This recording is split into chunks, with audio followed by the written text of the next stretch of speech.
on nous dit qui reste en France et qui va en Algérie. Et naturellement, j'étais sur la liste pour l'Algérie. Je rentre à la maison.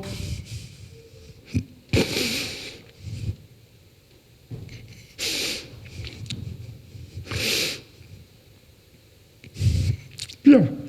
Je rentre à la maison et quand j'annonce là, il y a tout le monde qui se met à pleurer. Pourquoi?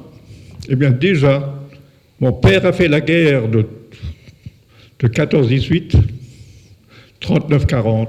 Mon frère était, malgré nous, en Allemagne.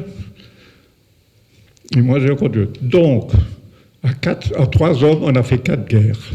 C'est le cœur lourd et avec des souvenirs toujours aussi précis que Joseph Sprunk a présenté à plus de 170 élèves de terminale et de première du lycée Henri Nouminet sa participation à la guerre d'Algérie. Un conflit auquel il a pris part sans l'avoir décidé en qualité d'appelé. Il leur a présenté les conditions de vie effroyables qu'il devait affronter avec ses compagnons d'infortune dans un discours émouvant et engagé contre la guerre, que ce soit à l'époque en Afrique du Nord ou de nos jours en Ukraine par exemple. Pour faire un homme, il faut 20 ans. Une femme. Et une balle de 1 euro suffit pour le tuer. Et les 20 ans de vie terminés. Joseph Sprunk n'était pas le seul à prendre la parole. Afida Chabi également était là pour évoquer à travers la mémoire de son père celle de tous les harkis.